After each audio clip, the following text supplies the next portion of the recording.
Oke, selamat pagi teman-teman sekalian. Ya, kita masuk ke pertemuan pertama untuk mata kuliah digital literasi dan big data. Hari ini kita belajar dulu konsep dasar dari literasi digital. Literasi, literate, atau kadang kita ngomong lawan katanya tuh kalau tidak bisa membaca, tidak bisa menulis, buta aksara gitu kan? Nah, ini lawannya melek aksara. Nah, kalau ini melek digital. Kita sudah di zaman digital, kita semuanya sudah melek belum? Karena tidak semua dari masyarakat Indonesia, even itu mahasiswa, sudah memiliki literasi yang baik. Hidup dengan digital, ya teman-teman ada yang nggak punya handphone, ada yang handphonenya lebih dari satu, nggak apa-apa. Kemarin di GC, Pak saya bawa tiga. Tiga. Saya pikir pinjol. Ada yang lebih dua, lebih dari dua, ada yang lebih dari dua, tiga, ada? Nggak ada. Rata-rata dua. Biar ini akun resmi, ini alter gitu. Enggak. Ya, teman-teman punya kehidupan dengan digital sendiri-sendiri. Ada yang HP-nya masih analog, warnanya monokrom, kalau nggak putih semua, kuning semua, biru semua, nggak ada tuh. Saya kemarin di jalan masih ketemu orang yang telepon masih pakai HP yang setipis, ya, yang segede ini. Itu zaman saya SMP masih ada yang menggunakan itu. Ya, itu buat internet aja nggak ada fasilitas internet. Ya. Nah, ini kita belajar tentang literasi digital dan big data hari ini. Oke? Semoga nanti materinya bisa bermanfaat buat teman-teman sekalian. Saya putar dulu ini. Tapi sebelum saya putar, tahu nggak mbak-mbak baju merah? Nggak ngerti, nggak pernah lihat. Mas-mas, nggak pernah muncul di searchmu? Nggak pernah? Seriously? Nah, coba lihat dulu ya. Kita Ah, nggak sih Kak, kalau Indonesia masih ada kesempatan loh buat lolos playoff Piala Dunia 2026. Tapi Indonesia harus jadi juara atau runner-up itu bisa untuk lolos ke Piala Dunia 2026. Jika lolos di posisi ketiga atau keempat grup, Indonesia masih ada kesempatan nih Kak, karena akan bermain di putaran keempat kualifikasi Piala Dunia 2026 zona Asia. Menurut Kakak gimana? lolos. Susah lawannya orang-orang Arab, maka mendingan mereka berperang dulu kemarin toh. Sibuk nggak sempat mikirin bola, terus kita datang ketika kita main bola. Mereka, ada sepak bola toh. Kita bisa menang. Oke, siapa dia? Kira-kira selebgram. Oke, ada lagi? Konten kreator. Ada lagi? Kuliah di mana? Nggak tahu? Nggak tahu. Manusia bukan? Ya, simpen dulu ya pertanyaan belum saya jawab ya. Saya senang kalau kalian tuh keluar dari kotak, ya, keluar dari box nyaman kalian. Berpikirnya kalau di kelas saya harus out of the box. Nggak boleh di dalam kacamata kuda. Gini doang yang benar. Ya, apa kesamaan dari dua perempuan ini? Bajunya sama, tempatnya mungkin sama, minumnya sama, mejanya mungkin sama, sama-sama perempuan. Siapa mereka? AI. Tahu dari mana kalau itu AI?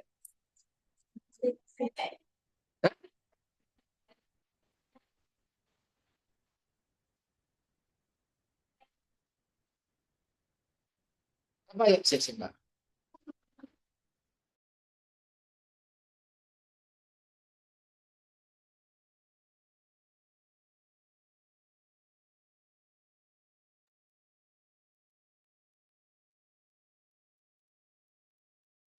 Dilanjutkan lagi. Ini siapa? Tadi taunya ini AI atau mengiranya teman-teman ini adalah AI?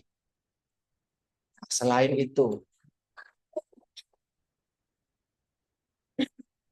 kerutannya nggak nyata. Kalau yang perempuan, teman-teman bisa lihat dari handphone kalau kualitas ininya mungkin lebih tua dari kalian.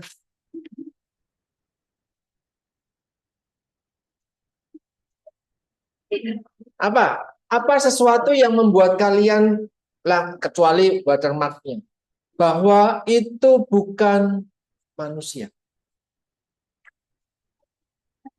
Nah, selain itu kan kamu bisa pesan dengan atas nama cinta juga bisa. Hmm? Apa? Oh, ada sedikit. Apa yang membuat teman-teman yakin itu artificial intelligence? Selain tadi, siapa namanya baju merah? Tista. Ah, Tista bilang kerutannya nggak real. Oke. Selain kerutan, warnanya apa?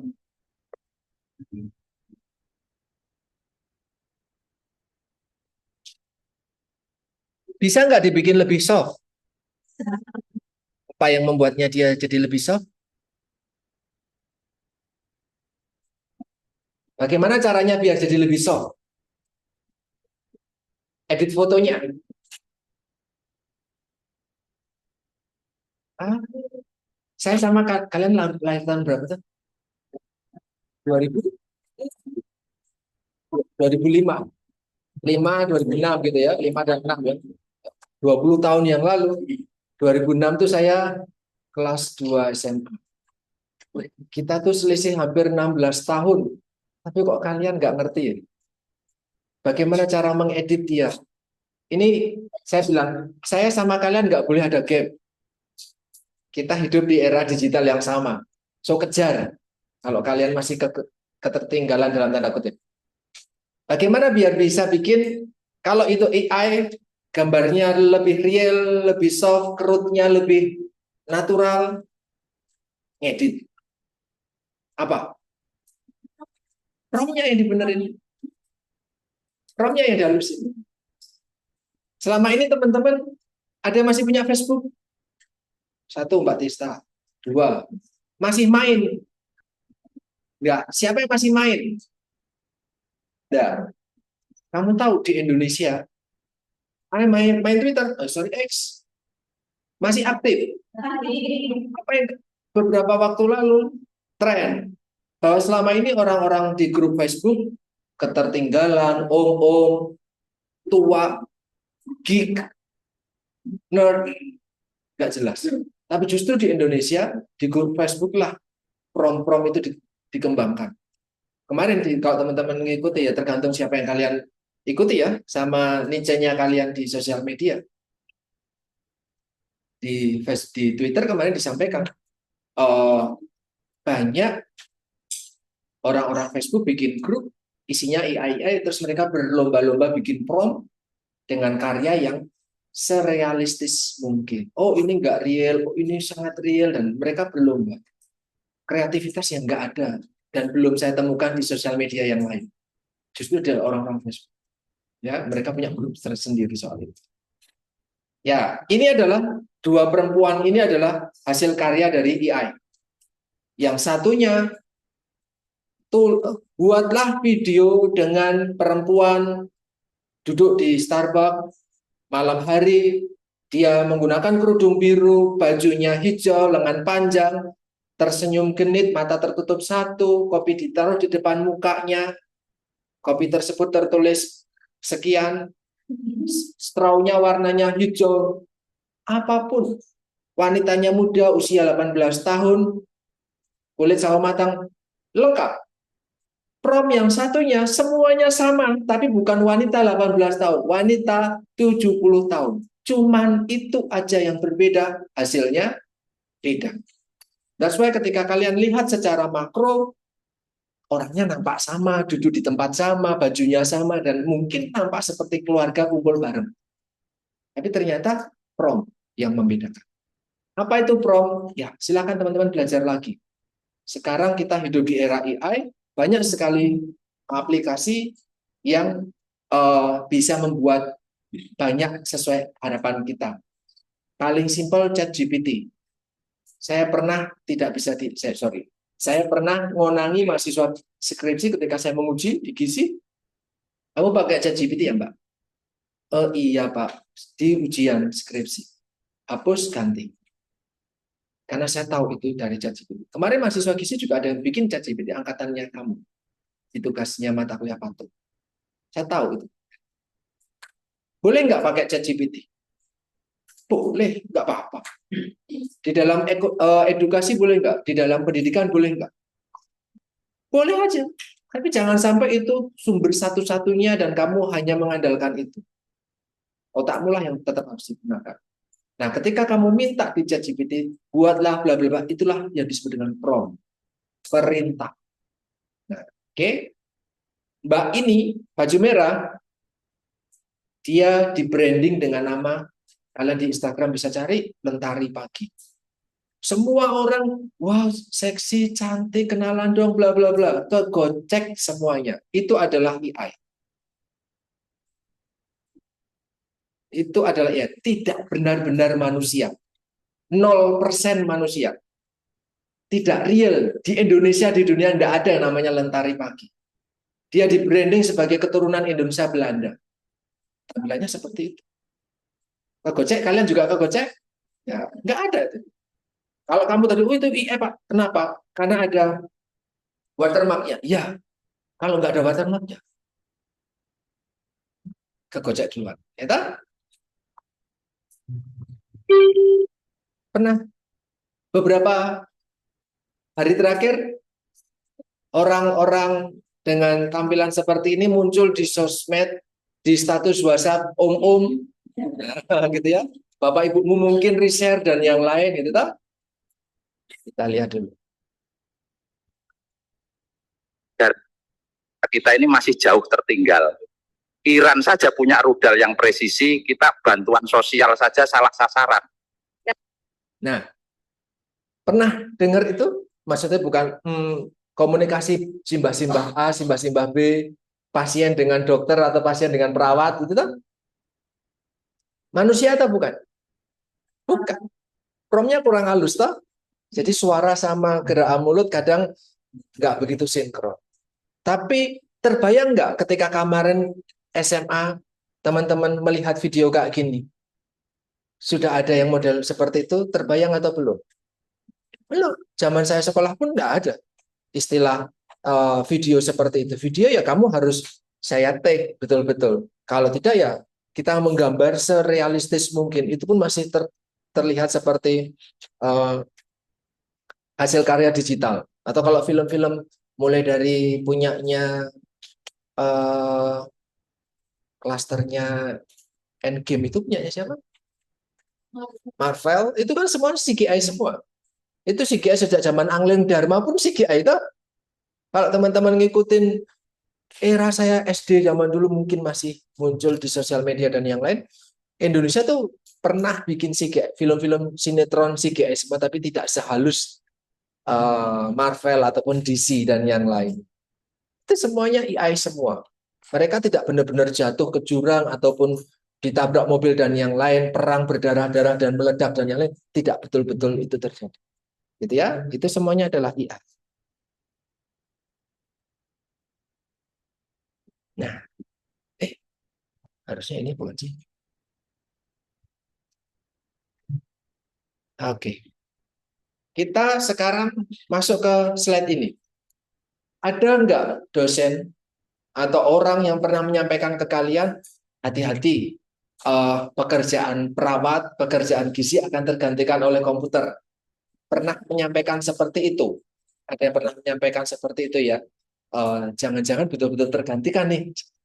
Nah ini ada, saya nemu video yang dipercaya suatu pekerjaan, salah satu pekerjaan itu akan hilang karena adanya artificial intelligence. Kita coba lihat videonya, paling cuma beberapa menit aja.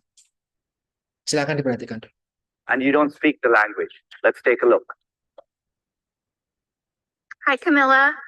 Let me turn on speech translation. It's nice to finally talk to you. Es bueno hablarte finalmente. No puedo esperar a alquilar tu casa. Te vas a divertir mucho y creo que te va a encantar. You're going to have a lot of fun and I think you're going to love visiting the city. The house is in a very nice neighborhood and overlooks the mountains. That sounds wonderful. Eso suena maravilloso. ¿Es la casa cercana al transporte público o recomiendas alquilar un coche? Hay un autobús cerca. There's a bus nearby, but I would recommend renting a car so you can visit the nature and enjoy it. That sounds great. Eso suena genial. Apa yang nampak dari situ? Bahasa mereka sama nggak? Bahasa perempuan, dua perempuan itu beda. Saling memahami bahasa masing-masing nggak?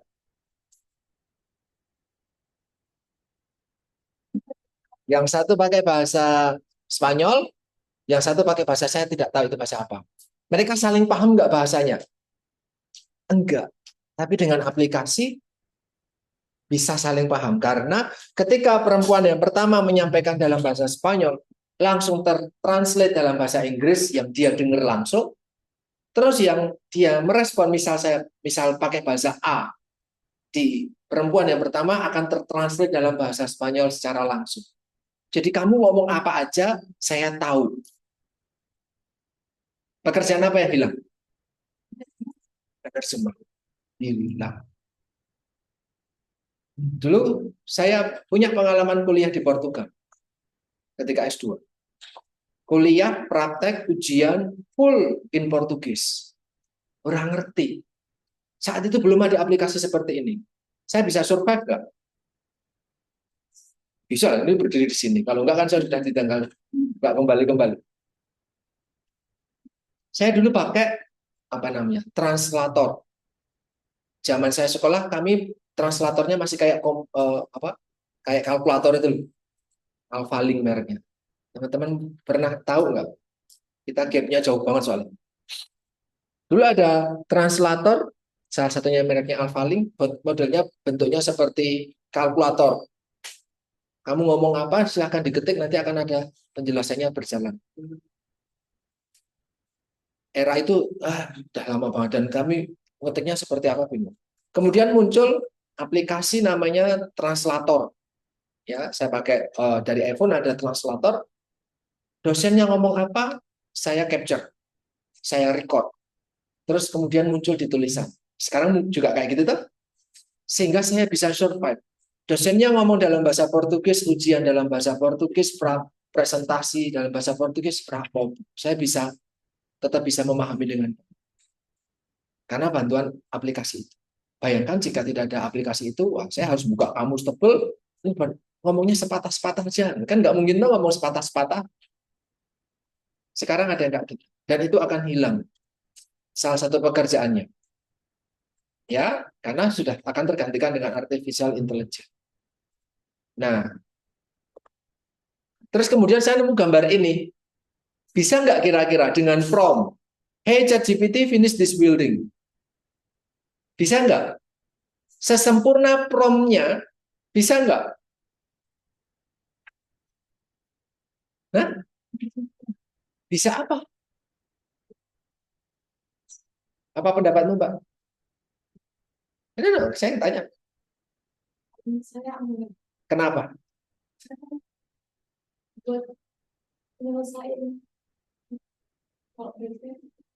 Bisa nggak kamu bangun asrama tuh pakai ChatGPT?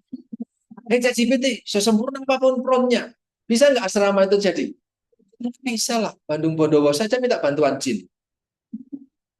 Iya dong. Buat bikin candi aja minta bantuan jin.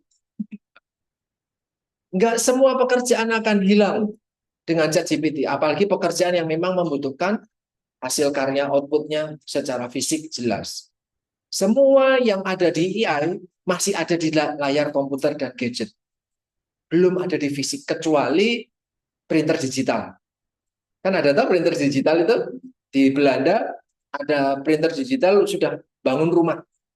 Tapi bangun rumah sederhana. Jadi ada apa namanya pesannya, desainnya, terus kemudian ada mesin tersendiri yang nanti diisikan oleh semen, terus mereka mesin itu langsung mulai menyusun. Tapi rumah sederhana, masih selapis demi selapis. Nanti sampai jadi rumah. Tapi ya hanya seperti itu. Mungkin lebih tidak bisa memfasilitasi yang rumah ada kayunya, ada jendela dan yang lain. Semuanya masih semenan semua. Tidak bisa. Kalau teman-teman siapa yang percaya pekerjaan kalian, perawat ataupun gizi, totally 100% akan digantikan dengan AI di masa depan. Raise your hand, please. Ada yang percaya? Ada dosen yang percaya seperti itu ketika dia ngomong seperti itu? Kenapa? Alasan yang disampaikan apa? Atau alasanmu apa? Kok kamu yakin kamu tidak tergusur dan tidak tergantikan oleh AI? Apa yang membuatmu tidak tergantikan? Raise your hand, biar saya kenal. Mbak siapa namanya? Putri.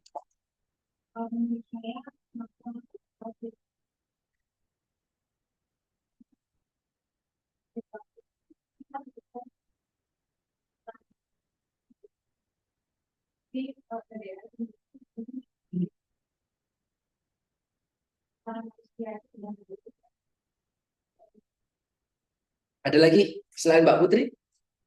Hidup? Boleh saya bantah? Di Cina sekarang ada rumah sakit digital. Semua tenaganya hanya ada 5 atau 6 tenaga aja. Lainnya semuanya robot.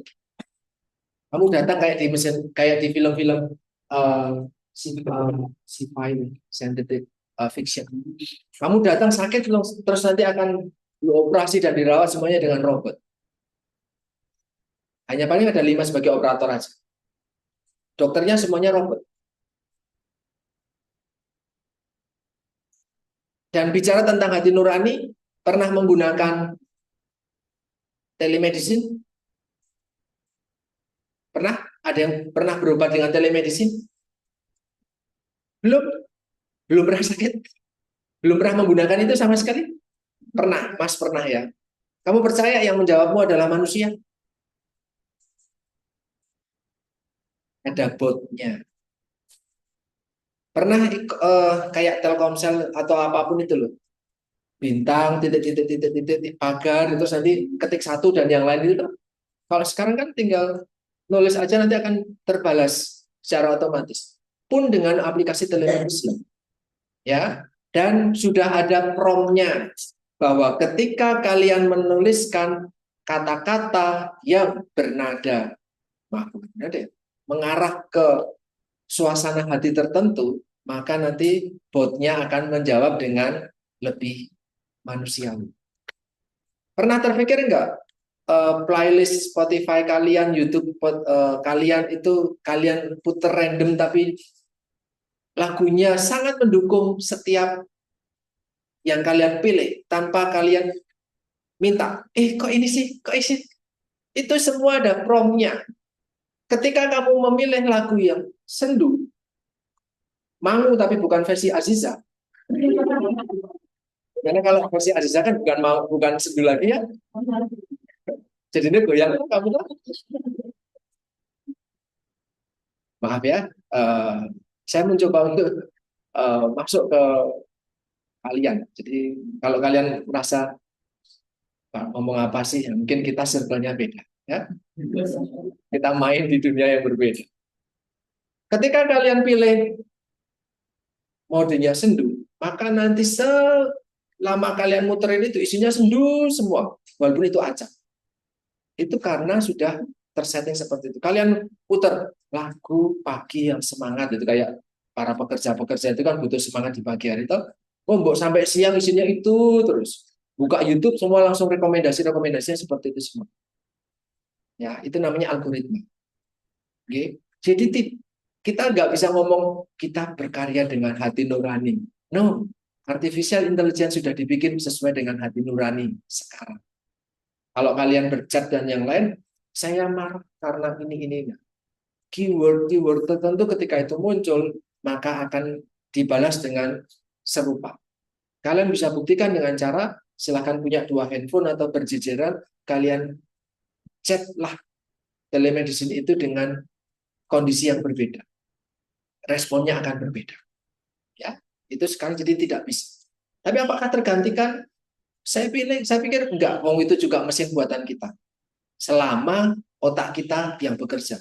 That's why saya ngomong, kamu pakai ChatGPT buat kuliah boleh, tapi jangan pernah sampai bikin tugas kuliah full dari ChatGPT. Otakmu mahal. karena masih fresh dari Tuhan, nggak pernah dipakai. Ya, karena kalau dipakai kan usang tuh, barang yang dipakai kan usang tuh. Ya, kalau nggak dipakai kan masih gres, masih bau toko. Ya, itu adalah otak yang nggak pernah dipakai, masih bau toko, masih baru, masih belum di unboxing. Nah, sayangnya jangan sampai yang seperti itu. Bikin murahlah otakmu dengan cara pakai terus. Karena kalau nggak dipakai, seriously, kalian akan tergantikan betul. Tapi kalau pengen nggak tergantikan, gunain otakmu. Karena yang bikin aplikasi ataupun AI dan yang lain itu otak kita. Kalau nggak pernah dipakai, manut sama mereka, ya udah. Contoh real, di zaman saya nggak tahu ketika kalian sekolah. Di zaman saya, kami setiap dulu bukan semester ya, catur bulan dan yang lain. Itu ada kayak lomba cerdas cermat, cepet-cepetan jawab, dan di era kalian ada nggak? Ada, masih ada. Masih ada. Lihat nggak salah satu video di sosmed kemarin anak SMA ditanya 6 tambah 10, 60. Tahu nggak anak SMA entah di mana? Saya tidak tahu itu gimmick beneran atau memang betul-betul bermasalah. Saya tidak tahu. Itu ada yang ditanya. Dan itu juga bicara tentang emosi ya. Maksud saya psikis juga. Mahasiswa saya kemarin ketika saya tanya, ini tambah ini, nggak tahu Pak. Ini tambah ini gini-gini. Pak nggak paham. Ya Allah Gusti, kamu semester 8. Apa yang membuat kita gap-nya jauh banget. Di sisi lain kemarin ada publikasi namanya inflasi IPK. Dengar, pernah muncul di lini masa kalian, inflasi IPK. Bahwa di zaman Jokowi kuliah,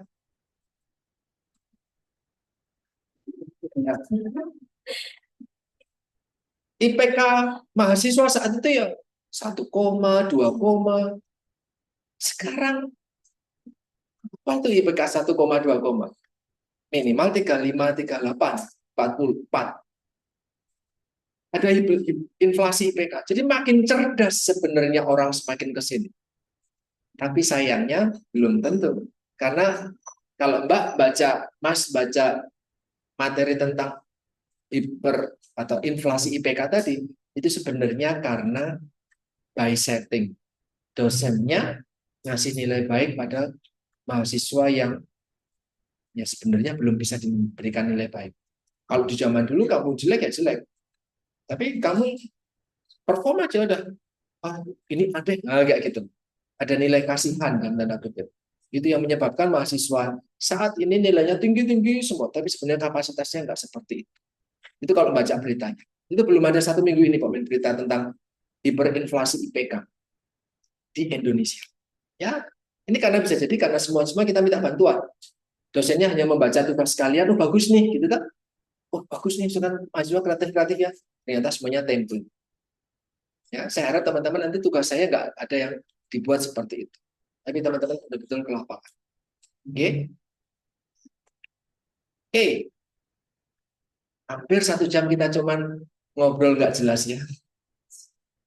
Karena nanti sebenarnya materi-materi ini teman-teman bisa pahami, bisa dipelajari. Ya, kita masuk ke apa tadi? Literasi digital. Saya menyampaikan ini semuanya sudah saya sampaikan tadi lewat video dan gambar tadi. Ya, semua informasi bisa diakses dan disebarluaskan.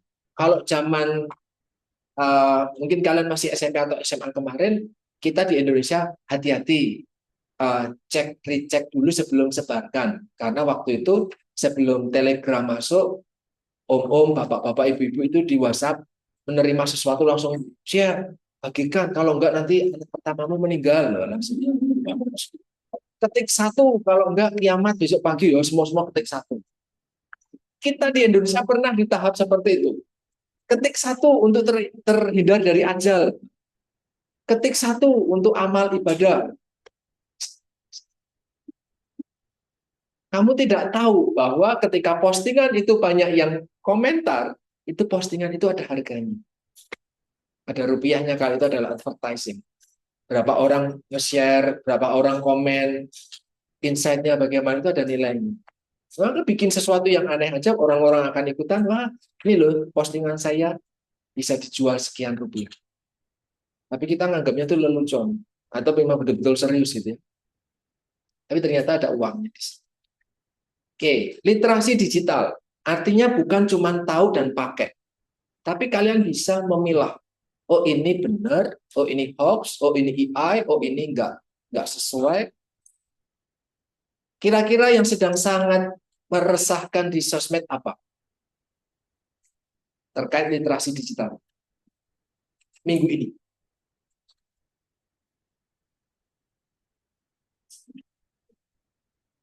Apa? Hah? Perang. Apa terkait sama perang? Related perang. Apa yang mengkhawatirkan di sosmed? Menurut kalian?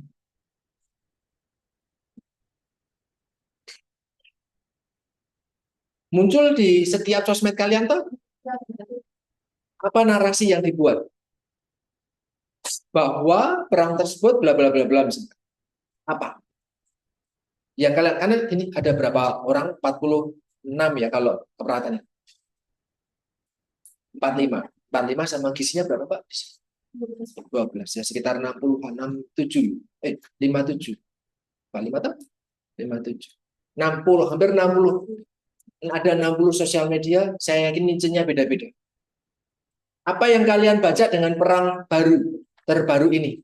Iran Israel. Dalam kacamata kalian menilai perangnya seperti apa? Ketika kalian membaca, melihat, menonton video di sosmed, apa yang ditanamkan ke kalian dari perang tersebut? Informasi terkait perang. Apa? Boleh berpendapat?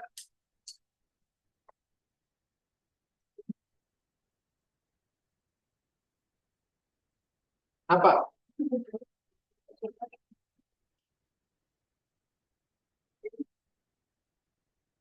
Hmm? Ayo, pendapat. Apa pendapatnya? Apa?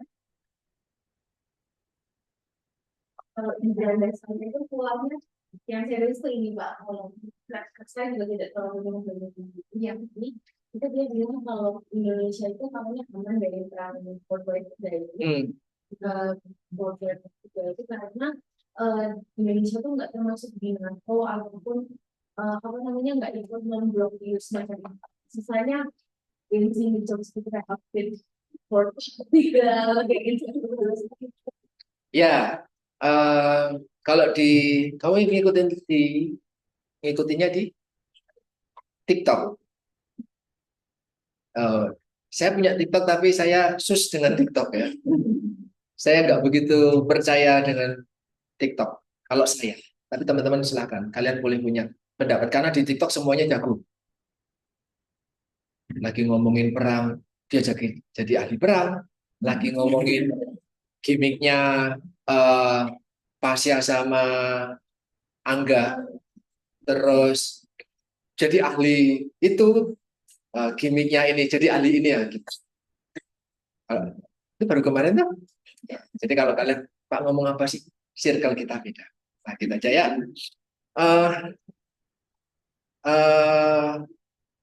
Kalau di Twitter ada satu ya, yang satunya tentara aktif itu Pak Kamto, AU, satunya lagi dia tidak menyebutkan namanya. Dulu nama akunnya World War apa itu saya lupa. Sekarang jadi apa gitu. Tapi dia aktif menyampaikan seperti itu. Bahwa beliau menyampaikan kalau mau damai ya perang. Kamu menang itulah damai. Jadi nggak mungkin damai tanpa perang. Indonesia mungkin nggak, ya jaga-jaga. Karena kita di perangnya di mana-mana Mbak. Di Indonesia Timur kita masih ada perang. Kemarin rebutan pulau itu juga perang. Itu kan itu rebutan pulau. Hal yang nggak perlu dilakukan sebenarnya. Tapi itu kan kita sedang tidak membahas soal itu. Kalau teman-teman cermati di sosial media jangan, saya belum menyampaikan di sini. Nanti mungkin di materi selanjutnya ketika kita bicara tentang dampak negatif dari digital literasi atau dunia digital. bahwa di sosial media teman-teman, please hati-hati dengan jari kalian. Karena yang sedang kalian hadapi belum tentu itu manusia. Akun yang kalian lihat di beranda belum tentu itu akun manusia. Mau kamu respon, dia makin senang. Walaupun dia pakai, kalau dulu username-nya ada angkanya, itu dia disebut sebagai bot. Ya, username ada Putri 12, 13, 14, 15, 16, 17. Itu sudah pasti bot dulu, tapi sekarang enggak. Putri aja. Itu manusia nih, tapi enggak. Ternyata itu juga bot.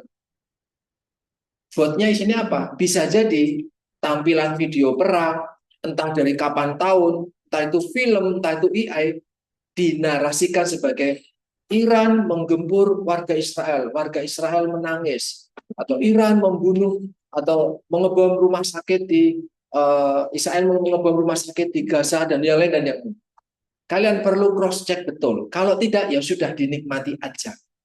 Karena kalau tidak, teman-teman langsung ikut menghujat, mensyukuri atau apapun, itu bisa jadi teman-teman yang kena jebakan. Ya, hati-hati sama jari kalian. Kalian manusia, tetapi belum tentu yang kalian hadapi di sosmed itu manusia betul. Mendingan nonton dari berita aja. Misal kalau memang mau mengikuti itu. Jangan sampai dari akun-akun random tertentu. Centang biru, sering mereka mencari viewers, insight, dengan share berita-berita tertentu. Ya, hati-hati. Saya sudah menyampaikan dulu hati-hati karena ancamannya besar ketika kalian mengikut, men-share, ataupun retweet dan yang lain. Ada ancamannya tersendiri gitu ya. Itu artinya kita punya kemampuan kognitif untuk membedakan, oh ini benar real, oh ini fakta, oh ini bukan, ini fiksi. Ya, dan itu sekarang susah. Karena di video 1 dan 2 teman-teman udah kegocek. Ya, itu buktinya kalau kalian sudah kegocek. Oke, nggak cuma sekedar pakai gadget aja. Jadi bisa berpikir kritis, bahkan kalau bisa kolaborasi. Bisa memanfaatkan sosial media buat berkolaborasi, gitu ya. Ada yang jadi student staff di sini? Staff ini nggak ada. Student staff, Mbak jadi student staff di UPKI? Ya. Oke. Dulu saya yang bikin student staff di UPKI. Ya, karena saya minta mahasiswa harus aktif di digital. Kamu yang pegang sosmednya sekarang? Di counternya. Oh, bukan di sosmednya. Ngomong di sosmednya, kalau bikin konten kolaborasi, buka akunnya Nurse sama Gizi. Sampai detik ini masih saya yang buka. Ya, jadi jangan saya yang minta untuk collab. Mereka yang minta collab, mereka sendiri yang buka. Kalau enggak, ya requestnya susah. Yang D3 bukan saya yang pegang. Ya, saya masih pegang sosmednya karena dulu saya di UPKI. Oke. Oke, literasi digital bisa jadi ada ide baru. Ini kalau teman-teman sekalian, kalau di Gizi, mohon maaf tidak begitu familiar dengan dunia keperawatan. Kalau di Gizi, kita ada ada aplikasi untuk membantu teman-teman turun berat badan. Ada yang ingin turun berat badan di anak keperawatan dan Gizi? Oh, Mas juga ingin turun berat badan. Oh, iya. Nah, kalau di sini di artikel ini ada yang namanya digital health intervention. Jadi kita tidak perlu dalam tanda kutip menghubungi atau berkomunikasi dengan tenaga kesehatan buat diet yang seperti apa, tapi bisa dengan aplikasi. Aplikasi akan memandumu. Nah, ternyata aplikasi tanpa tenaga kesehatan pun yang bertemu sama kalian itu ternyata bisa membantu menurunkan berat badan. Sama efektifnya dengan kalian ketemu. Cuman kalau ketemu mungkin jadi bayar, ada waktu, janjian dan yang lain. Kalau dengan aplikasi, enggak. Kali kapan aja bisa. Nah, ini artikel ini membuktikan bahwa pekerjaan tenaga gizi digantikan nih dalam konteks memberikan advice untuk diet. Ya. Pas mikir kuliah, bijine elek-elek, remedi terus, ternyata tergantikan oleh AI. Ya. Sehat sekali. Ya. Nah, itu karena kita di gizi belajar buat, oh kalau minum kopi 1 gelas itu kalorinya berapa, lemaknya berapa, kafeinnya berapa. Tapi sekarang ada aplikasi cuma dipotongin aja. Kalau itu adalah kopi, akan dimensi gelasnya akan terbaca. Oh, ini isinya kopi, jenisnya ini, maka ini. Tidak butuh tenaga gizi lagi di pekerjaan. Kalau mau pakai, ya. Kalau enggak, ya nggak apa-apa, masih manual. Nggak apa-apa. Orang manual mungkin masih tetap ada toh. Ada orang tua kalian yang manual, analog, nggak mau punya handphone. Ada? Nggak ada ya. Saya masih punya dosen, dokter di Undip, dulu waktu saya S1, nggak mau pakai handphone. Selama handphonenya bukan buatan Indonesia. Tapi ketika Advent keluar, dia pensiun. Advent buatan Indonesia. Dulu bikin HP, tapi nggak begitu booming karena kalah dengan yang lain. Tapi beliau terus pensiun. Dia nggak mau pakai gadget-gadgetan, mengganggu. Kalau mau hubungi saya atau ketemu langsung atau chat sama istri saya. Jadi kami kalau mau janjian, Pak ada kuliah gini sama istrinya. Ini perempuan mau laki-laki nih. Apain perempuan ngechat saya malam-malam, ngechat bapak. Jadi ternyata itu mahasiswa. Jadi kami harus menyampaikan, Ibu, permisi saya mahasiswi dari gini. Kalau enggak dianggap hal yang lain, gitu ya. Ini adalah prinsip dasar dari digital literasi bahwa teman-teman sebagai masyarakat mampu memahami informasi, ada saling tergantung dan saling melengkapi, bisa jadi peran sosial sama ambil yang positif. Jangan sampai masuk terlibat di bagian yang negatif. Oke? Dari konten tersebut. Ini adalah manfaatnya, makin mudah pekerjaan kita. Termasuk tugas-tugasnya mahasiswa, tolong buatin resume dari jurnal ini. Kemarin ada bimbingan saya tuh, kok cepet banget kamu translate-nya? Iya Pak, perasaan saya ngasih jurnal ke kamu, itu artikelnya dalam bahasa Inggris, kok sudah dari bahasa Indonesia? Iya Pak, saya masukkan semuanya. Dia masuk, oke. Dia print sudah dalam versi bahasa Indonesia full. Coba baca maksudnya apa? Kami tanpa saya melihat jurnalnya ya, dia baca jurnalnya. Jadi jurnal itu bicara tentang ini. Saya kan kenal mahasiswa saya. Kamu kan bahasa Inggrisnya agak sedikit susah. Kok gampang banget sekarang? Tak buka, loh sudah dalam bahasa Indonesia semua. Itu yang membuatnya susah. Kenapa? Kamu nggak terpikir untuk bahasa kata Inggris ini, bahasa Indonesianya apa sih? Maksud dari tulisan ini apa sih gitu tuh? Karena ketika memasukkan artikel ke dia pakai ChatGPT, dia masukkan artikel pakai DeepSeek atau apa saya lupa. Keluar sudah dalam bahasa Indonesia, versi bahasa Indonesia dengan margin yang sama persis. Jadi kalau dari jauh, yaitu artikel yang saya minta. Tapi sudah dalam bahasa Indonesia. Ketika diminta dibaca, enggak sampai 5 menit dia langsung paham. Tapi kan hidup nggak bisa kayak gitu terus menerus. Ya, jadi bisa lebih mudah, tapi sayang sekali kita justru jadi sangat tergantung. Oke, kemudian hati-hati ancaman kejahatan dunia maya termasuk pinjol. Ada yang pakai pinjol di sini? Jujur aja enggak apa-apa. Mumpung masih sedikit uangnya. Serius nggak ada? Ya udah kalau nggak pinjol judi, judul, nggak apa-apa. Ada main pakai slot? Ada? Nggak ada? Tenang nih. Saya kemarin antri cukur potong rambut 2 minggu lalu. Apa? Ya. Saya lagi antri. Mas punya cash? Wah, ini tipikal saya butuh cash. Kamu saya transferkan gitu tuh. Ini gimmick nih jangan-jangan tapi orang baru nih. Ada Mas berapa? 300. Enggak 100 saja biar kita silaturahminya tidak terputus. Sama. Jadi cowok tuh kalau ketemu orang random itu langsung akrab gitu ya.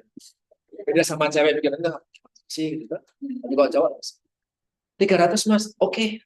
Buat apa Mas? Jalan. Ya transfer ya. Oke. Jadi dia transfer ke saya langsung saya cash 300. Saya ngasih cashnya. Ternyata 300-nya itu tadi dia ngasih cash ke saya transfer ke dia. Ternyata langsung untuk pesan. Nah, dia terikat dengan listrik gitu ya, langsung giliran saya potong, duduk, dia gelesotan di bawah itu. Astaga, 300 langsung habis.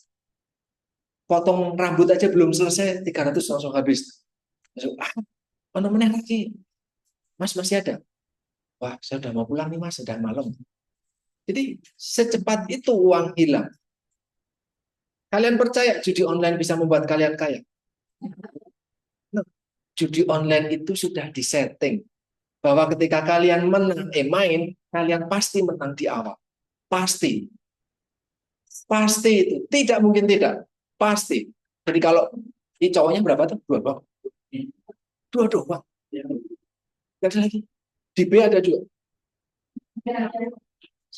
Iya, nggak kasih adil, Gizi malah nggak ada cowoknya. Ada sih satu. Ngomong sama cowok-cowok, cewekmu main online nggak ya? Nggak tahu ya. Judi online nggak? Cewekmu kira-kira main judi online nggak? Nggak tahu. Nggak ya? Gini, yang lain tuh gini, tapi dia bilang sama cowok kalian, kalau mereka masih judi online, bertobat. Tapi bertobatnya itu susah. Karena ketika main menang, seriously menang. Nggak mungkin jadi kaya. Nggak mungkin akan berkelanjutan. Itu literasi itu. Literasi. Dan itu betul-betul, mohon maaf sekali kalau bapakmu, tantemu, ibumu, keluargamu, teman dekatmu ada yang main judi online. Coba pelan-pelan disadarkan. Nggak mungkin balik modal. Nggak mungkin. 300 yang dikeluarkan, dia akan dapat mungkin 50.000. Dia anggap sebagai sebuah kemenangan. Apakah itu kemenangan betul? 250-nya dah hilang. Iya, aku sudah 50.000 nih, tapi 300-nya sudah hilang. Itu saya potong rambut belum selesai. Dia sudah kehilangan 300-nya. Harus nambah lagi. Siapa yang duwe cash? Siapa punya dana? Keywordnya, dia punya dana. Ya, hati-hati ya. Kamu nggak ditangkap dengan judi online. Karena kamu pengguna nggak ditangkap, tapi kamu miskin. Itu permasalahannya. Itu kamu miskin. Ya, hati-hati. Sayangnya yang memanfaatkan judi online ataupun yang bukan online, itu bukan orang yang kaya. Orang menengah ke bawah. Mereka harapannya semuanya. Termasuk keluarga saya pun ada yang judi bola, menikah, semuanya, beli ini itu semua dari judi bola. Harapannya besok ketika judi lagi, menang lagi, makin kaya. Enggak. Dinaikkan semuanya, berkat semuanya diberi, habis itu hilang kabeh. Karena harus nomboi lagi. So, tidak bisa. Hati-hati ya, kejahatan dunia maya. Repot sekali. Saya menyampaikan soal judi online ataupun soal pinjol, hati-hati. Saya tahu kuliah semakin mahal, tapi hati-hati dengan pinjol. Karena kalau teman-teman ngikutin, beberapa mahasiswa terpaksa harus mengakhiri hidup karena terikat dengan pinjol. Kemarin yang laki-laki di kampus, tahu beritanya? Ada laki-laki, mahasiswa semester 10. Tahu beritanya? Ya, di tangga. Kalau kalian lihat videonya, mungkin ada mbak yang lihat, dia di tangga kampus, karena dia sudah semester akhir, ada pinjol juga. Itu bukan di Jogja. Tapi di Jogja tahun lalu, 1-2 tahun lalu, mahasiswa non-stikers, itu ada yang lompat dari asrama. Juga karena pinjol. Kalau asramanya sini lompat, ya paling patah kaki. Cuma lantainya dibatal. Tapi itu di asrama kampus lain di Yogyakarta meninggal. Itu alasannya karena pinjol. Hati-hati, oke? Soal pinjol. Oke, ini saya punya video lagi. Pernah nonton video ini? Ini pekerjaan baru. Ya, pekerjaan baru. Seperti Lentari tadi, Lentari pagi di awal tadi. Dia membuka open endorse, paid promote.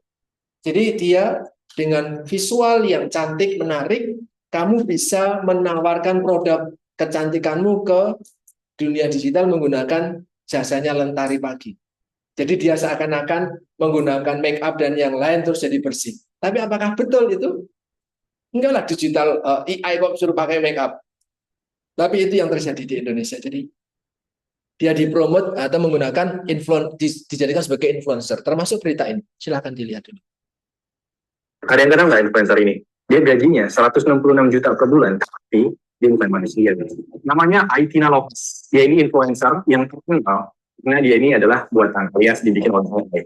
Mulai dari rambut pinknya, body goals-nya, bahkan personalities dia, itu semuanya didesain oleh The Clueless Agency yang ada di Barcelona. Nah, beberapa faktor yang bikin gue kaget, model awalnya itu dibikin 800 jam sendiri oleh berbagai macam teknologi 3D, 27 followersnya nggak tahu kalau dia tuh AI. Dan ini sih penghasilannya, itu 10.000 euro per bulan, alias sekitar 166 juta per bulan guys. Penghasilannya dia tadi itu didapetin dari 3 pilar. Yang pertama itu dari sponsorship dari brand-brand. Dari data yang gue dapetin, itu rate-nya dia untuk sekali post itu 41 juta. Kemudian pilar kedua itu adalah jualan konten-konten premiumnya dia. Ada 12.000 subscriber untuk konten premiumnya dia. Dan yang terakhir itu dari penjualan merchandise hybrid ya, baik fisik maupun produk digital. Itu dia sempat jualan NFT 1.200 itu laku dalam waktu 3 hari aja. Gila. Nah, mungkin kalian juga penasaran ya, kenapa brand sampai mau hire atau kolaborasi dengan AI influencer. Nah, ini data gue dapetin dari MediaCap. Yang pertama, biaya produksi konten itu lebih murah, sekitar 45%-nya. Kemudian yang kedua, waktu bikin konten itu jauh lebih singkat, hanya memakan waktu 3 hari, dibandingkan kalau kita hire influencers manusia ya, itu bisa memakan waktu sampai dengan 2 minggu. Nah, mungkin alasan terakhir, itu sebenarnya AI influencer itu nggak pernah ada drama ya, karena kan semuanya serba diatur. Ini sebenarnya bukti kalau misalnya AI influencer itu juga punya potensi yang gede sekali, tapi sekali lagi, harus tetap transparansi ya guys. Makanya gue sangat salut dengan orang-orang di balik si Aitana ini, karena mereka sangat transparan banget, selalu ngasih hashtag AI influencers atau benar-benar ditandai kalau misalnya itu adalah AI content. Gimana guys menurut kalian? Komen di bawah, gue pengen tahu pendapat kalian. Dan juga jangan lupa follow gue untuk tips seputar AI dan juga teknologi lainnya.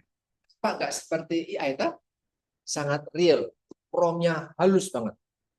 Dulu ketika Lentari Pagi muncul, mungkin 1-2 tahun yang lalu saya ngikutin, itu nampaknya ini kok actingnya digital, konten kreatornya actingnya masih kaku, larinya masih kaku, tapi saya menganggap itu manusia, komunikasinya masih kaku, tapi karena tertulisnya dia ada bendera Belanda dan Indonesia, oh orang luar nih,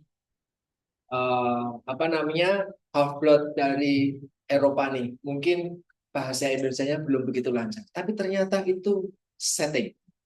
Jadi orang akan dikenalkan bahwa ini loh ada orang Indo baru menjadi konten kreator. Sekarang sudah lebih halus. Baru ketahuan kalau dia adalah paid promote, ya, AI, termasuk Aitana ini dari Barcelona, ya. Ternyata dia adalah full AI. Dan brand sekarang sudah memanfaatkan itu. Karena apa? Nggak ribet. Kalau misalnya ada influencer atau call, teman-teman ada yang jadi call di sini? Oh, nggak ada. Ada yang jadi influencer konten digital? Paid promote untuk akun kalian? Serius nih? Cuman saya doang berarti. Itu kalau menghubungi call, ya, KOL, itu ribet. Ada ridersnya dan yang lain. Butuhnya ini, butuhnya itu. Banyak hal yang harus dikeluarkan. Paid promote satu konten bisa dari puluhan ribu, ratusan ribu, sampai ratusan juta. Ya, itu ribet kalau manusia. Kalau pakai AI, kamu pesan aja, dia gampang, ya, dan cepat. Kalau pakai manusia, prosesnya lama. Oke, ya semoga teman-teman, kakak kelas kalian ada yang jadi paid promote, mungkin sekarang masuk stase nurse, ya, saya tahu mereka dia jadi influencer untuk gaya hidup yang sehat, ya, main gym, ada. Ya, semoga teman-teman bisa ngikutin, memanfaatkan dunia digital. Yang perempuan, setahu saya anak-anak itu ada yang mainan dengan perhiasan, terus make up dan yang lain. Tapi kalau yang saya kenal dengan baik itu gym. Jadi di anak itu anak gym, anak nurse, ya. Lumayan dapat banyak brand yang gunain dia sebagai influencer. Nah, ini biar teman-teman punya literasi digital, in case teman-teman belum literate dengan baik. Literate itu bukan cuma mengguna, tetapi betul-betul tahu dan bisa memanfaatkan dengan baik. Ini ada beberapa cara, silahkan nanti teman-teman bisa dibaca. Nah, ini tetapi tantangannya, ya, kalian berpotensi terpapar oleh konten negatif. Dulu kalau awal-awal kita main sosmed, yang muncul di beranda kita, di timeline lini masa kita, itu kan yang kita ikuti, kita follow, kita teman bareng toh. Tapi sekarang kan enggak. Tujuannya buat apa? Notice enggak soal itu? Kamu enggak follow A, enggak ngikutin A, nggak berteman dengan A, tapi informasi tentang A muncul. Kenapa itu bisa muncul? Yang main Twitter, tapi tidak berbayar. Karena kalau yang gratis, muncul tuh. Kalau yang berbayar, centang biru misalkan, itu akan terbebas dengan beberapa hal. Apa yang sering muncul? Iklan tuh. Apa? Kenapa bisa muncul iklan? Dipromosikan, termasuk iklannya Stickers. Itu muncul. Nanti kamu nggak ngikutin Stickers, tiba-tiba muncul Stickers. Tapi kapan iklan ikut itu muncul di kamu? Yang di berandamu, yang kamu sadari iklan tentang apa? Random semua jenis iklan atau segmen tertentu, iklan tertentu? Apa? Apa yang sering kamu lihat di sosmedmu?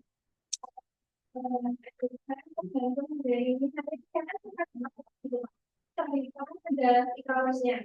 Dan kalau setiap saya habis lihat apa gitu misalnya baju, nanti waktu saya udah close TikToknya, aku saya buka, pasti muncul lagi, muncul lagi. Tanpa kamu minta, dia akan muncul. Itulah algoritma. So, salah satu manfaat dari di dunia digital nanti adalah peluang untuk kalian memanfaatkan sebagai pemasaran. Kalau niche kalian bicara tentang kesehatan, maka saya yakin algoritma akan mengarahkan kalian informasinya kesehatan semuanya. Ketika bicara tentang kecantikan semua. Tentang well-being, oh isi kontennya, oh bagaimana menjaga badan tetap bugar, gym, gerakan ini, gerakan itu untuk membentuk otot, everything. Yang kan keluar itu mungkin hal positif.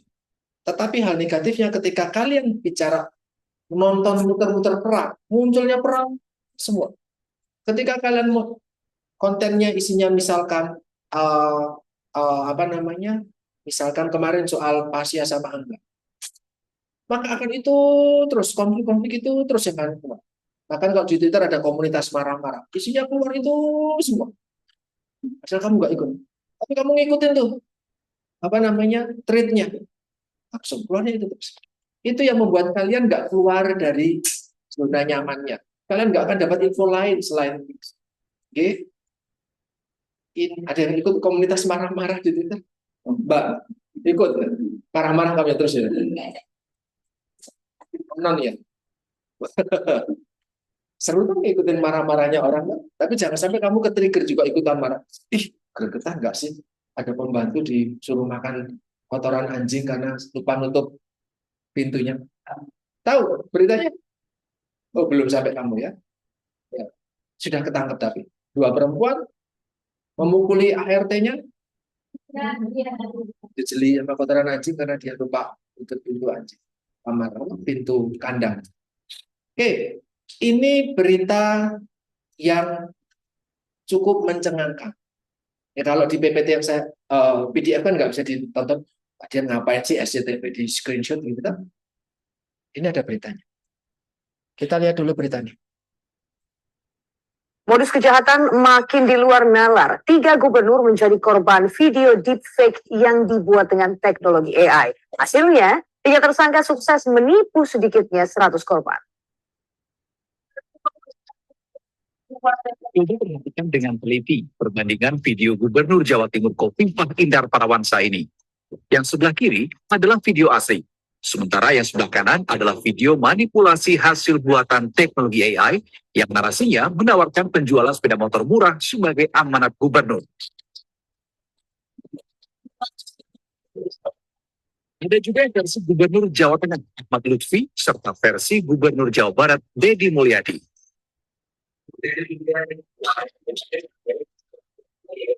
Video hasil manipulasi yang beredar luas di jagat TikTok ini pun sukses menjerat korban. Selama 3 bulan beraksi, sedikitnya ada 100 orang korban di 4 provinsi.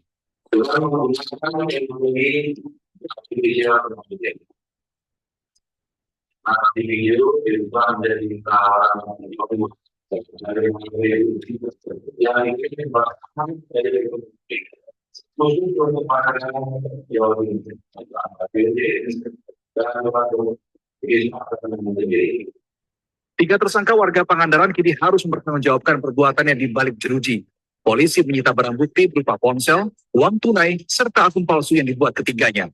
Ancaman hukuman 12 tahun penjara pun menanti. Wahyu Pratama melaporkan dari Surabaya, Jawa Timur.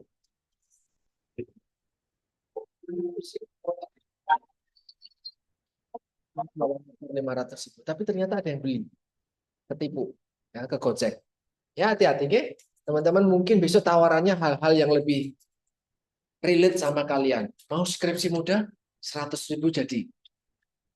Tapi ternyata ngapusi gitu ya, hati-hati. Nggak nyangka tuh ternyata 3 gubernur Jawa Timur, Jawa Barat, Jawa Tengah di deepfake-kan semuanya. Nah, ini contoh literasi di masyarakat kita. Kita pakai internet untuk penggalangan dana. Kalau dulu penggalangan dana pembuatan masjid atau perbaikan jalan itu kan pakai jalan-jalan gitu kan di pinggir jalan. Sekarang enggak, semuanya pakai media internet untuk donasi. Apakah kamu percaya sama donasi yang terjadi di internet? Ada yang pernah mendonasikan sekian rupiah? Enggak? Lihat ya. Enggak. Tapi saya donasi lewat Indomaret, Pak. 100 rupiah boleh untuk donasi. 500 rupiah boleh untuk donasi.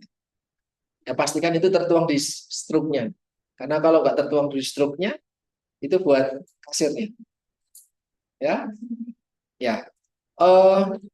Hati-hati buat teman-teman yang memiliki kepedulian tertentu terhadap korban perang, korban bencana. Apakah kamu percaya itu uangnya akan masuk ke sana? Tidak. Ya, hati-hati. Niat baikmu belum tentu. Tapi mohon maaf kalau teman-teman menjadi salah satu user di situ, bertobatlah gitu ya. Jangan menggalang-menggalang seperti itu. Karena kalau kalian cermati, kita pernah punya kasus besar, lembaga besar sekali di Indonesia untuk urusan zakat, urusan donasi besar yang berbalut agama, tapi ternyata untuk pengurusnya sendiri. Itu miliaran, gede banget. Ya, jadi hati-hati, itu dana dari sekian banyak masyarakat di Indonesia dan ternyata diselewengkan. Ya, itu termasuk literasi digital. Untuk konten penjualan tadi, buat promosi seperti itu di sosial media, aplikasi meeting untuk rapat. Kalau kalian tidak berlangganan YouTube secara gratis, nanti kalau saya karena membranding di YouTube adalah tenaga kesehatan dan tenaga pendidikan, maka isinya iklannya adalah iklan pakai monday.com. Nanti akan mengatur jadwal yang padat gini. Mungkin di kalian jadwal iklannya akan berbeda. So aplikasi buat rapat sekarang banyak banget. Buat kami para karyawan dan yang lain itu sekarang rapat tidak harus online atau offline. Terus kemudian kita gunakan grup media sosial untuk informasi.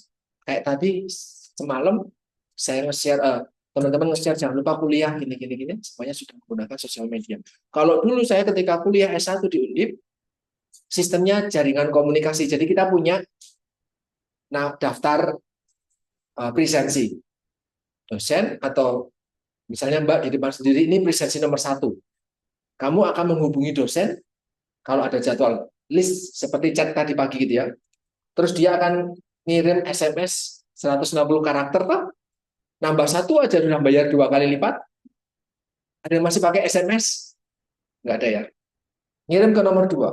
Nomor 2 menerima itu ngirim ke nomor 3. Nah, yang kasihan yang paling belakang, paling bawah. Dia dapat informasi ketika kelasnya mau mulai atau kelasnya mau selesai. Karena kan harus berjalan dulu gitu. Dulu kami masih seperti itu. Sampai WhatsApp muncul itu ketika saya di Portugal belum muncul WhatsApp, belum ada WhatsApp. 2015, 14-15 baru muncul WhatsApp. Jadi saya komunikasi sama orang tua saya pakai Facebook. Pakai Facebook sama YM, Yahoo Messenger. Sekarang Yahoo Messenger sudah tiada. Sekarang kan pakainya chat ya, semakin berkembang. Apa di dunia pendidikan yang paling real? Pakai digital apa? Di Stickers.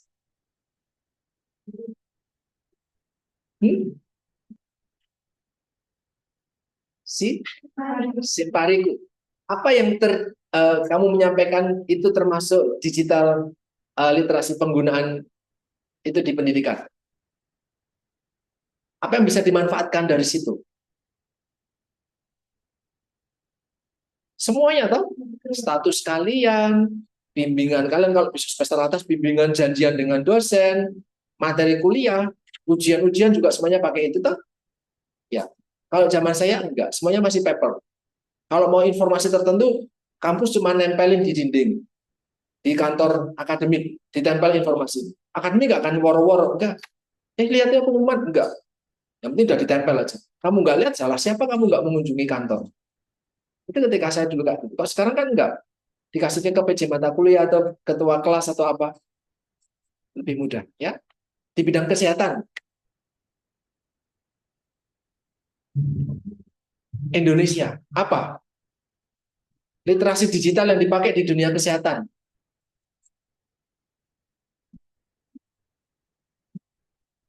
Hah? Pakai telemedicine. Oke. Selain telemedicine, halo-haluan apapun itu. Ayo, halo nurse lah. Ada belum? Masa yang dipanggil dokter terus nurse nggak dipanggil-panggil? Apa? Selain telemedicine, itu salah satu telemedicine. Digitalisasi di dunia kesehatan, apa?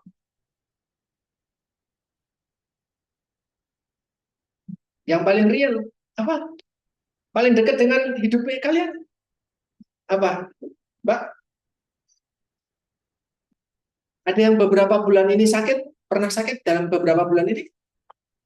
Sehat-sehat terus, Pak. Senang sekali. Mahasiswa kesehatan sehat ya. Apa? Apa BPJS dengan digitalnya? Apa yang terjadi? BPJS semuanya Pak, kita punya pakai itu. Kalau nggak ada, susah.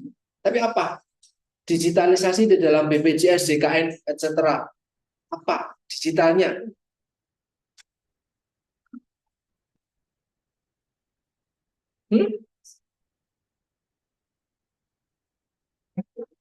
Ya, pendaftaran. Kalau dulu teman-teman sekalian, kita mau merawat anak ibu bapak kita ke rumah sakit, kita harus ke rumah sakit itu. Maaf, penuh, pindah lagi ke sana. Ya tahu, orang sakit dibawa-bawa atau sampai kemarin ada berita meninggal duluan karena ditolak di RSUD. Nah, lihat ya anak kecil atau apa itu meninggal, perempuan meninggal karena ditolak ke sana sendiri. Itu karena nggak hidup dengan era digital. Kalau dengan era digital kan kita tinggal buka sosmednya. Kamar kosong berapa, isi berapa, jadwalnya apa. Kalau mau di puskesmas, ngapain kita ke puskesmas untuk imunisasi tanpa melihat jadwalnya? Yang penting datang aja deh. Ya enggak, kalau enggak jadwalnya imunisasi enggak akan dilayani. Kamu harus tahu kalau di hari Senin Selasa itulah jadwal. Tahunya dari mana? Di sosmed. Setiap rumah sakit sekarang punya digital layanan aplikasi digital, termasuk Panti Rapih, ada Panti Rapihku. Kamu buka situ layanan dokter, jadwal, biaya, reservasi, dan yang lain bisa. Nggak usah repot-repot ke rumah sakit. Bahkan termasuk membayarnya pun. Kemarin saya di RSA UGM, tagihannya berapa? Sekian rupiah Pak. Oke. Tapi nanti bayarnya. Nanti. Saya boleh pulang? Boleh aja. Lah kalau saya nggak bayar, ya ada sih Pak yang nggak bayar. Jadi saya mendapatkan pelayanan dulu, sudah tagihannya belum muncul, saya boleh pulang. Saya sudah di jalan, baru tagihannya muncul. Ini adalah invoice-nya, saya harus membayar sekian rupiah. Kan saya bisa kabur dong. Kalau dulu kan obat nggak akan dikeluarkan sebelum kamu bayar. Kalau di RSUGM enggak. Saya pulang-pulang aja. Nanti akan ada tagihan, tapi kan saya nggak seperti itu. Ya masih seperti itu, masih belum seperti yang lain gitu. Tapi bisa kabur. Termasuk ketika anak saya sakit, sekian juta rupiah, wah, nggak kabur aja. Tapi kan kepikiran, nanti kalau orang semuanya seperti saya, ada semacam debt collector, tiba-tiba gedung-gedung rumah minta uang, repot toh. Itu bisa terjadi. Saya semuanya sudah dengan digital, pembayaran, pemesanan, semuanya. Termasuk kalau mau rujuk-rujuk, semuanya sudah dengan digital. Ya, di dunia kesehatan. So, teman-teman, manfaatkan itu ya di dunia kesehatan kalau kalian paham. Ini adalah penerapannya, teman-teman nanti silakan dibaca terkait dengan pengamanan digital. Ada handphonenya sudah pakai fingerprint. Bahkan mungkin sudah bukan pakai fingerprint lagi, pakai retina. Ada yang pakai retina lock? Ada? Sudah ada HP kalian? Sudah ada face, pakai face ya? Masih muka tuh? Ya, mukanya masih benar. Kan sekarang ada yang pakai retina juga, sudah pakai mata. Nggak pakai kacamata nggak bisa. Sekarang sudah pakai itu. Ada yang sudah mengaktifkan Find My Device. Kamu pikir temanmu baik-baik saja? Tidak ada yang celutak tangannya. Di Gizi ada yang kemarin saya harus menyampaikan itu. Ada teman yang tidak begitu baik, dia ngambil barang-barang yang orang lain. Ya, hati-hati. Saya menyampaikan hati-hati karena belum tentu temanmu nampak baik, senyum-senyum, hai, hai, hai, hai, hai, hai, tapi ketika ada sesuatu, apa enggak? Ini kan berkat Tuhan yang saya minta selama ini, nah, gitu kan? Itu nggak jauh dari kita. Ya, sampai ada anekdot, saya berdoa sama Tuhan untuk minta berkat, ini mungkin jawabannya, gitu kan? Itu ada terjadi ya. Ada yang sudah mengaktifkan Find My Device, kalau ada silakan ya. Ya, jadi teman-temanmu atau kamu yang mungkin kepikiran untuk ngambil punya orang lain, berpikirlah bahwa handphonenya sudah diaktifkan itu bisa ketemu sampai kapanpun, dimanapun itu bisa ke-detect. So, jangan pernah berpikir untuk celutak. Tangannya gatel untuk ngambil punya orang lain. Bisa jadi itu sudah teraktivasi, nggak bisa ditipu. Ya, itu ada Find My Device.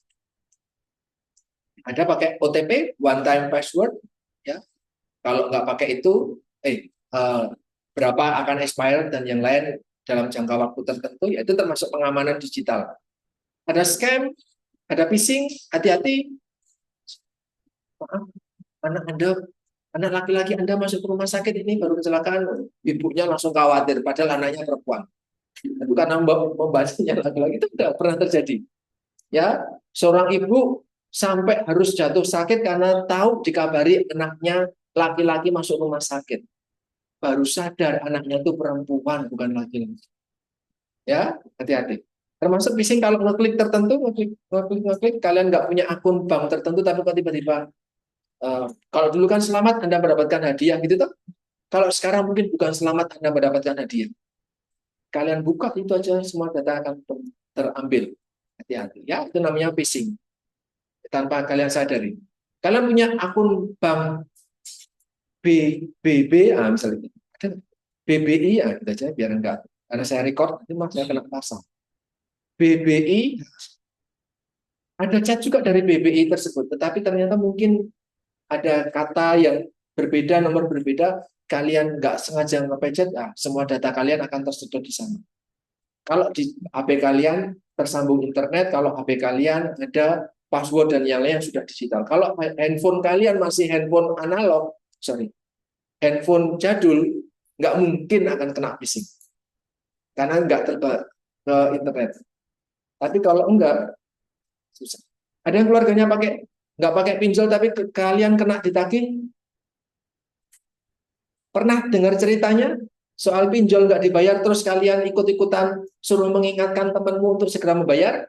Itu karena phishing. Jadi ketika ada aplikasi mengizinkan untuk mengakses foto, video, kontak, jangan pernah itu diizinkan. Karena kalau diizinkan, maka servernya sana akan tahu isi handphonemu. Sehingga ketika kamu nggak bayar pinjol, kontak-kontakmu itu akan ada di mereka juga semua. So, kamu ngasih nama ayahmu, ayah tercinta. Wah, langsung, oh ini bapaknya. Anakmu segera disuruh bayar. Tanpa pernah kamu ngasih tahu kontak soal apa. Dan yang, ya, itu bahaya dari phishing. Perlu hati-hati. Soal scam juga. Ini YouTube Kids. Nah, anak saya harus YouTube Kids. Karena kalau tidak, tontonannya setan-setan. Ya, karena munculnya ternyata setan-setan suruh jadi pocong, bla bla bla bla. Apa mungkin sudah di YouTube Kids. Ya, ini untuk membuat kita lebih aman, ya. Termasuk anak kecil kan sekarang nggak boleh main sosial media. Akan ada aturan seperti itu. Batas penggunaan usia minimum, ya. Sebelumnya belum ada. Terus teman-teman handphone, laptop, tab, gadget, dan yang lain silahkan updating rutin. Karena kalau tidak update rutin, ada fitur-fitur tertentu yang mungkin akan gagal fungsi. Ya, itu termasuk jejak digital. Jejak digital paling bombastis di Indonesia saat ini dipegang akun apa? Jejak digital paling nggak selesai-selesai muncul terus. Apa di Indonesia? Hah? Jejak digitalnya siapa? Atau akun dengan nama apa? Hah? Nggak akan hilang itu. Tahu yang saya maksud? Depannya who. Ketika ia tertulis, tidak akan pernah hilang. Kamu pikir itu dibuat by setting? Bisa jadi, saya tidak ngomong itu tulisannya siapa ya, tapi itu jejak digital yang nggak akan hilang-hilang itu. Sejak 2003. Tahu apa yang saya sampaikan? Nggak tahu pupung apa?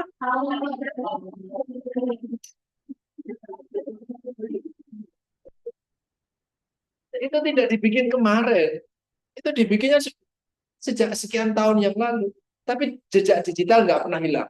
So, manfaatkan jari kalian dengan sebaik mungkin. Saat ini kamu membenci seseorang, oke. Tapi jangan pernah tulis itu di sosial media. Karena bisa jadi sekian tahun lagi kamu butuh dia. Dan apa yang tertulis, saya dapat informasi sekarang HRD perusahaan tertentu atau banyak perusahaan pelamar beasiswa dan yang lain itu akan minta sosial medianya untuk dicek ada perilaku yang kurang pas nggak. Jangan-jangan di sosial media kalian suka mengumpat, suka nge-share tertentu itu bisa untuk di blacklist. So hati-hati sama jejak digital. Sekarang saya sudah baik Pak, iya, tapi sekian tahun lalu kita nggak tahu. Itu masih ada. Oke, itu prepare untuk jejak digital. Harapannya teman-teman punya citra diri yang positif. Ya. Jangan sampai kamu ditolak untuk bekerja di rumah sakit tertentu hanya karena kamu pernah komen hal-hal jelek tentang rumah sakit itu. Itu bisa terjadi. Hati-hati. Rajin hapus caca sama history. Ya, rajin. Dibuat rajin itu. Terus kemudian search di Instagrammu dan yang lain silahkan dihapus secara rutin. Sehingga fitur search ketika lensanya itu diklik, yang muncul adalah hal acak lagi. Itu akan menghapus dari algoritma. Ya, jadi silakan nanti diatur, hapus history, hapus caca, clear search setting, itu dihapus selamanya. Jadi yang sekarang sampai kapan dihapus. Maka nanti search-nya akan balik lagi seperti semula. Isinya hal-hal random lagi.